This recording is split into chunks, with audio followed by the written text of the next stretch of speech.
to another episode of the Live Today Show.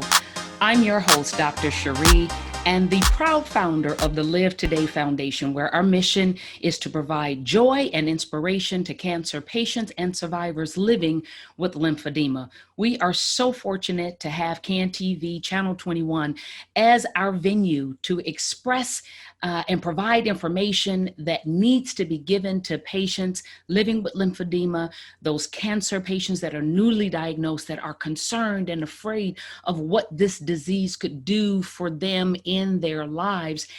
And we are so grateful that we now have opportunities to provide information on how they can prevent long-term chronic lymphedema from ever taking effect in their lives. And I'm so very grateful. I'm going to go ahead and share my screen now with you guys so I can let you know of some important information about the Live Today Foundation. Now, for any of you that are interested in finding out more information about the Live Today Foundation, you can go out to our website at, let me go back. I want to provide you with this.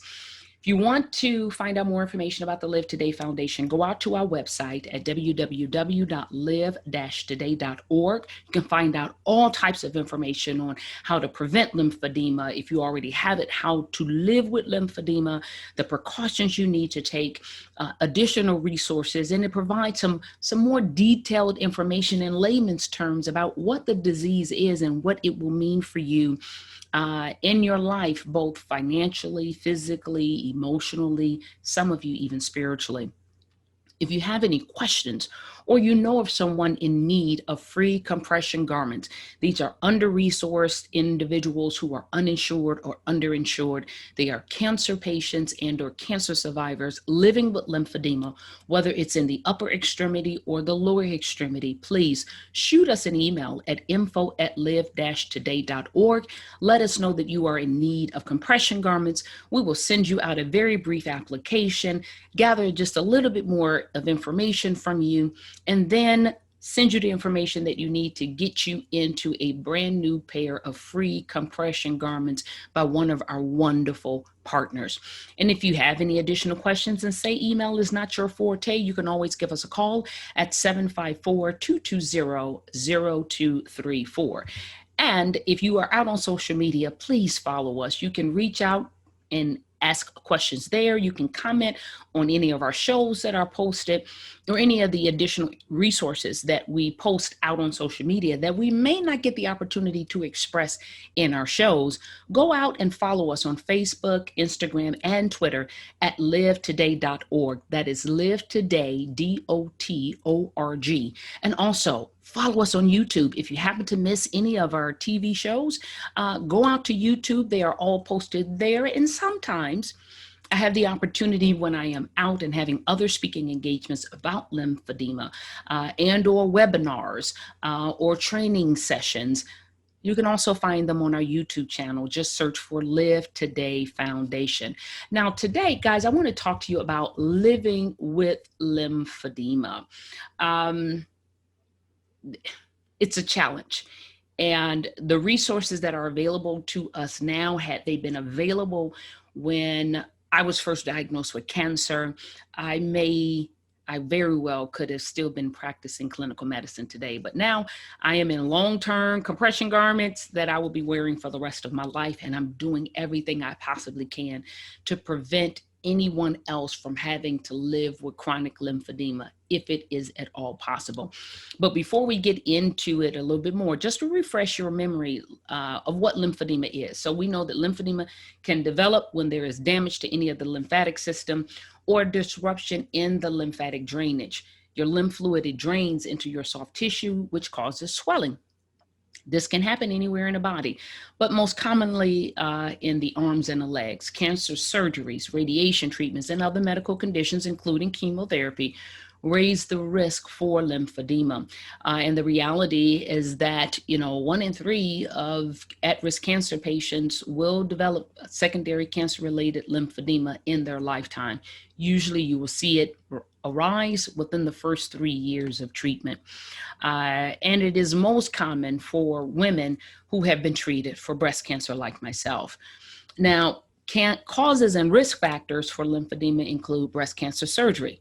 So your breast cancer surgery can increase risk of lymphedema in the following ways. When your axillary lymph nodes under your armpit are removed, your lymph vessels are damaged and they are removed. They're just gone.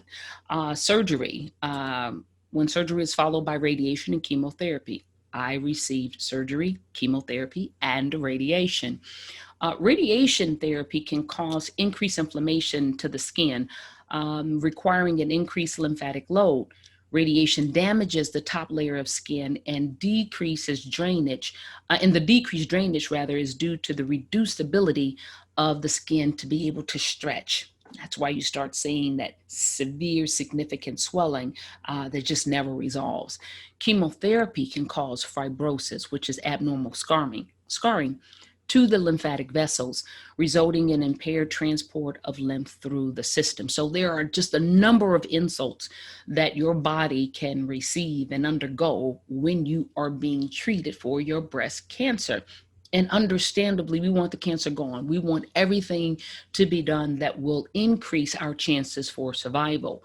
But at the same time, what that does is that it increases our chance and or our risk for acquiring lymphedema, which is why it is so important for you as a patient, especially as a breast cancer patient, newly diagnosed patient, to talk to your talk to your breast surgeon, talk to your medical oncologist, but particularly that breast surgeon, because that's going to be the first person typically that you're going to have contact with. Ask them, does their facility have a lymphedema prevention program? And what will you be doing for me to monitor my risk and or my development of lymphedema? If they are just using tape measure and periodically measuring you, I would encourage you to ask them if they have something that is called a SOZO device. It is a scale. You step on it, 30 minutes. It reads all of your body fluid levels, putting it in layman's terms, and based upon your baseline prior to surgery, now you'll get follow-up testing every 3 months for the first 3 years, every 6 months for years 4 and 5, and annually after that. And when there is that right detection of that shift in your fluid from your baseline to the number that raises concern that lymphedema is present, but still in its reversible stages, then your clinician can put you in compression garments 12 hours a day for 4 weeks, and 95% of individuals treated in this way can avoid the chronic lymphedema that I am now living with, the chronic lymphedema that stripped me of my clinical practice after 16 years of practicing as a physician, after wanting to be a physician ever since I was 2 years old. This could have been prevented and I could still be practicing clinical medicine. So I encourage you, you're going to hear me repeat this several times, because we have to get cancer patients prepared and armed with the right questions to ask their physician when they are diagnosed immediately. The risk of lymphedema is not going to go away just because you were diagnosed, or just because you're scared of it, or just because you think, oh, well, I'll ask my doctor about it later and not now. Get the answers to the questions now. Take someone to your appointments with you, because it's a lot to take on. It's a lot for your brain to hold on to. But take someone with you and ask the question, do you have a lymphedema prevention program? What are you going to do to monitor to make sure that I don't get chronic lymphedema? Is there anything in place that can detect early lymphedema in its reversible stages so that I can get treated and not have to live with this disease for the rest of my life? Because understand, your cancer can be considered cured after 5 years, but lymphedema is chronic. There is no cure. So back to living with lymphedema. Now, you can also, your risk for lymphedema can occur when there's treatment for other types of cancers other than breast cancer. So you need to know that whenever the lymph system is affected, the risk goes up for lymphedema. There is more risk in treatment of prostate, pelvic area cancers, lymphoma, and melanoma. Head and neck cancers often cause lymphedema in the face and neck. These areas are closer to larger numbers of lymph nodes and vessels that may be removed or damaged. A tumor may also block lymphatic drainage. So Not talking to your doctor about lymphedema when you were first diagnosed with cancer really is doing yourself a disservice, because the risk is there. It's just no matter what type of treatment you get, even if you didn't get any treatment, your your lymph nodes can be affected just by the cancer alone. Once cancer gets into your lymph nodes, it affects their ability to function normally.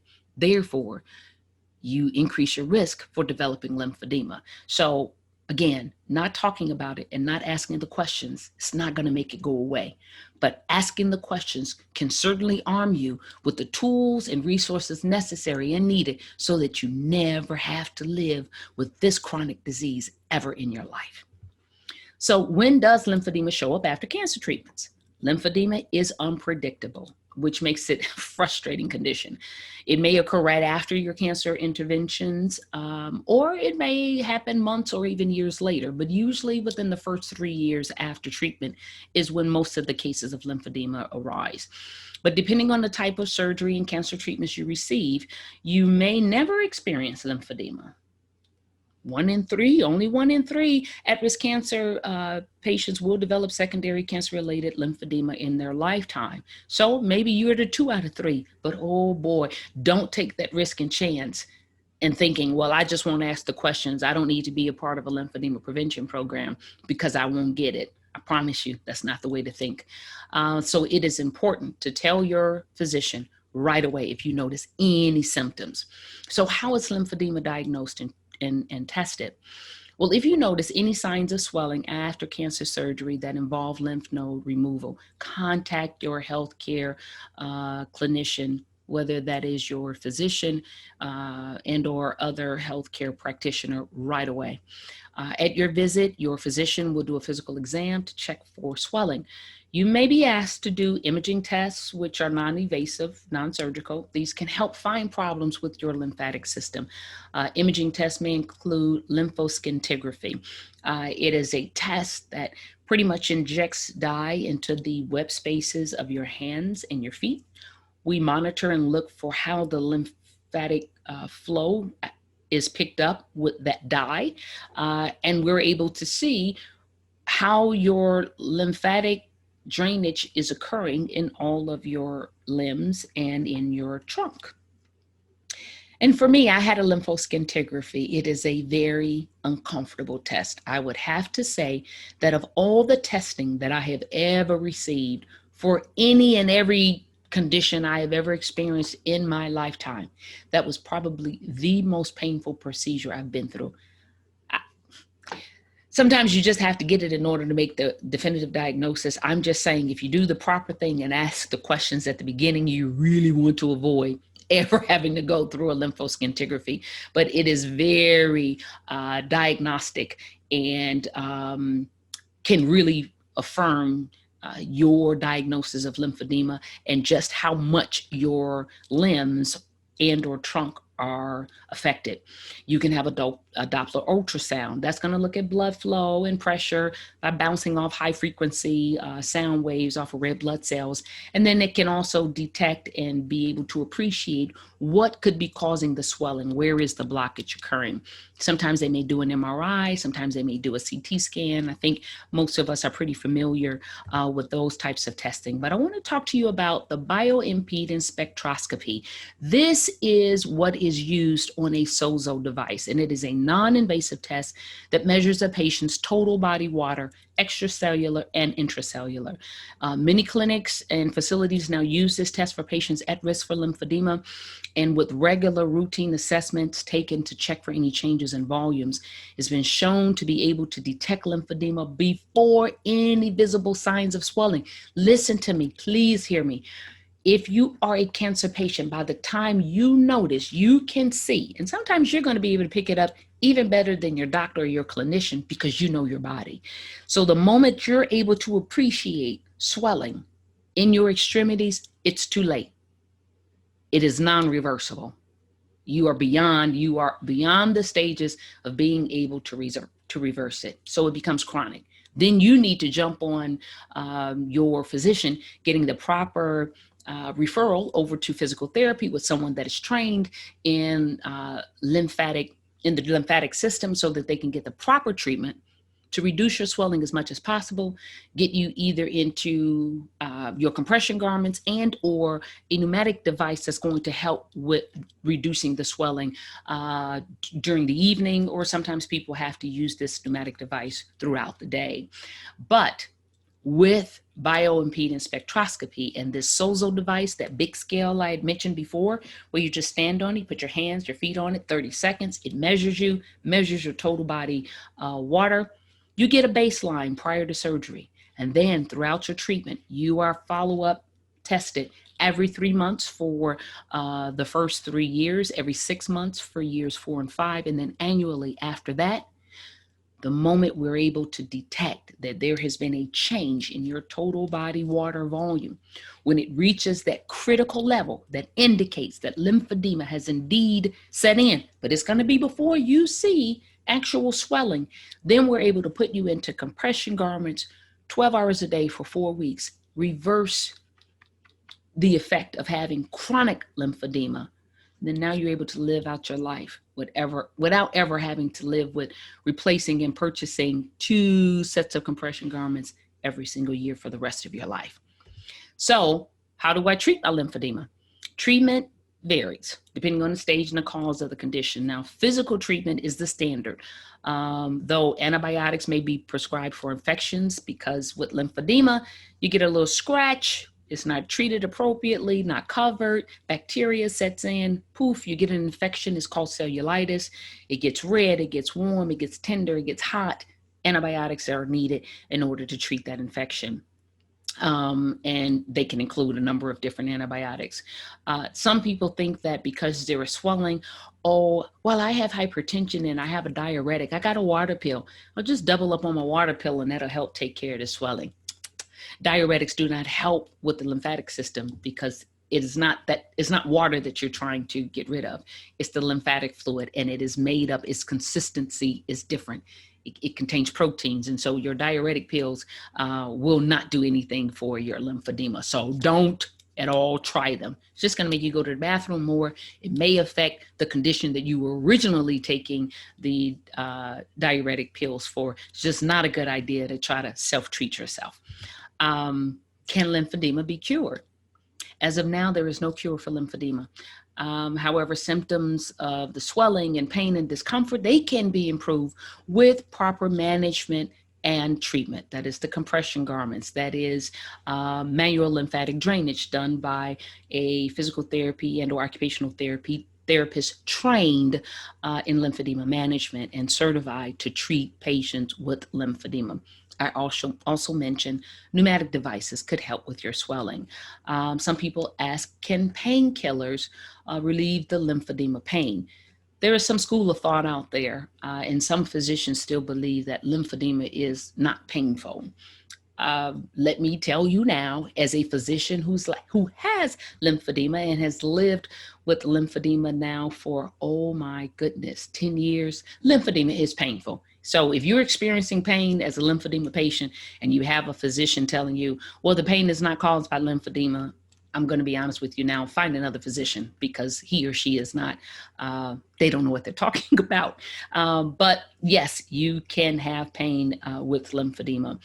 But because everyone is different, your physician can either advise you on nonsteroidal anti-inflammatory agents, ibuprofen, naproxen. You may take Tylenol. Sometimes prescription nonsteroidal may be prescribed. Some have prescribed things of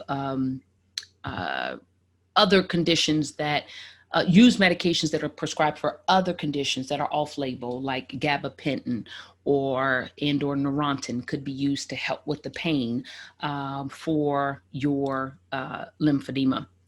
So definitely ask your physician if you are experiencing significant pain where you need to have medications to reduce your pain.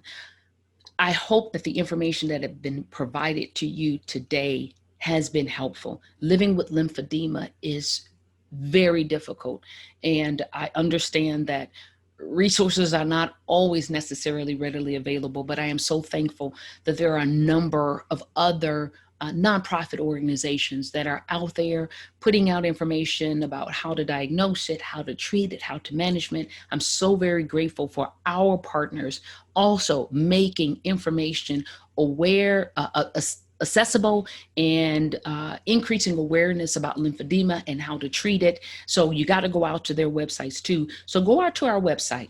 One, you're going to find information about our partners. You're going to find out and have links to their websites, which provide an innumerable amount of information, invaluable information that can really help you, one, avoid getting lymphedema in the first place. But secondly, if you do have lymphedema, excellent information on how to treat it and how to manage it. So go out to our website at live-today.org. Shoot us an email if you have any questions about anything that was said in today's programming, or if you have someone who is in need of compression garments, have them reach out to us and email us at info@live-today.org. Give us a call at 754-220-0234. And as always, if you're out on social media, follow us, like us, and maybe comment on some of the shows and information that has been posted out there. It always encourages us when we know the individuals and the impact that we're having, where you're located, what country you are in. We are so very grateful that we've now been able to have an international reach, and we just want to keep it going. So if you're out on Facebook, Instagram, or Twitter, follow us at livetoday.org. That's livetoday.org. And obviously, get on YouTube, take a look at all of our shows, all of this great information that we've shared with you. Just look us up and find us by typing in the Live Today Foundation. Guys, you have been absolutely amazing, and I am so grateful. We are going to do part 2 of this show coming up shortly. I hope it has been a blessing. I'm Dr. Cherie, your host of the Live Today Foundation, and I want you to remember to be present, take charge of your life, and live today and every day. God bless you guys. Be good.